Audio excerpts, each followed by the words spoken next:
حضرت امام جعفر صادق علیہ السلام سے منقول ہے کہ بنی اسرائیل میں ایک دیندار شخص تھا جس کا معاملہ خدا کے ساتھ اچھا تھا، اور اس کی ایک عورت تھی جو نہایت خوبصورت تھی۔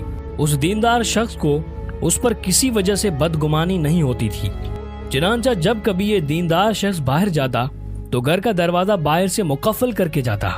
ایک مرتبہ ایسا اتفاق ہوا کہ کسی جوان مرد سے اس کی بیوی کی آنکھ لڑ گئی۔ وہ ایک دوسرے سے محبت کرنے لگے، مگر باہمی معاملات کی بظاہر کوئی صورت نہ تھی۔ عورت نے کسی ذریعے سے باہر کے تالے کی کنجی بنوا لی اور اس نوجوان کو بھجوا دی۔ اس نوجوان کا اس عورت کے پاس اس کے شوہر کی عدم موجودگی میں آنا جانا شروع ہو گیا۔ رات اور دن میں جب کبھی اس کو موقع ملتا وہ دروازے کا تالا کھول کر اس کے پاس آ جاتا۔ عورت کے شوہر کو اس کی آمد و رفت کی عرصہ دراز تک خبر نہ ہوئی اور یہ سلسلہ جاری رہا۔ اس کا شوہر چونکہ ایک عابد و زاہد شخص تھا تو اس کو خود بخود یہ احساس ہوا کہ اس کی عورت اسے کچھ کنارہ کشی اختیار کرنے لگی ہے۔ چنانچہ اس نے اس خدشے سے عورت کو مطلع کر دیا اور کہا کہ مجھے اسی وقت اطمینان ہو سکتا ہے جبکہ تو اپنی عفت و عصمت پر حلف اٹھا لے گی۔ عورت اس پر راضی ہو گئی اور کہنے لگی کہ جب آپ کا جی چاہے مجھ سے حلف لے لیجئے۔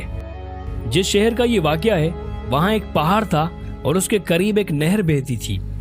وہاں جا کر بنی اسرائیل قسم اور حلف اٹھایا کرتے تھے، اور جو شخص وہاں پر جھوٹی قسم یا حلف اٹھاتا فوراً ہلاک ہو جاتا۔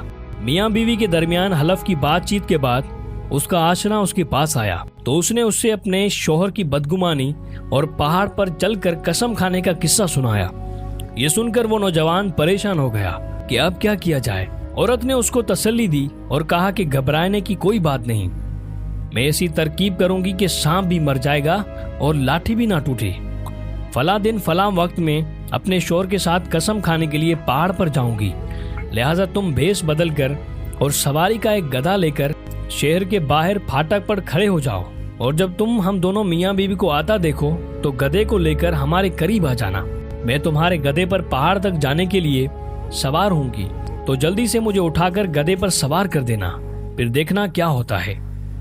چنانچہ حلف اٹھانے کا دن آیا تو اس دیندار شوہر نے اپنی بیوی سے کہا کہ چلو اس پہاڑ پر چلیں تاکہ تم وعدے کے مطابق حلف اٹھا کر مجھے مطمئن کر سکو۔ یہ سن کر وہ جلدی سے کپڑے بدلے بغیر چلنے کے لیے تیار ہو گئی اور کہنے لگی کہ میں پیدل پہاڑ پر نہیں جا سکتی۔ شوہر نے کہا چلو شہر کے پھاٹک پر کوئی گدھے والا کھڑا ہوگا، اس کا گدھا کرائے پر لے لیں گے۔ چنانچہ دونوں گھر سے چل دیے۔ جب شہر کے دروازے پر پہنچے تو عورت کا آشنا گدھا لیے ہوئے وہاں پر موجود تھا۔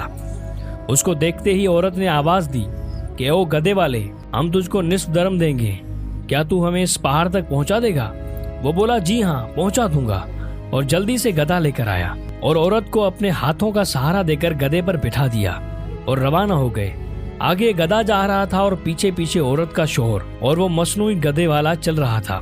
جب پہاڑ آ گیا اور گدھے سے اترنے کا وقت آیا تو عورت نے اس بہروپیے کو آواز دی کہ گدھا پکڑ کر مجھ کو اتار دے۔ وہ آنے بھی نہ پایا تھا کہ عورت خود بخود گدھے سے گر پڑی اور اس طرح گری کہ اس کا سر بہروپیے کے سامنے کھل گیا۔ عورت اس کو بناوٹی گالیاں دینے لگی۔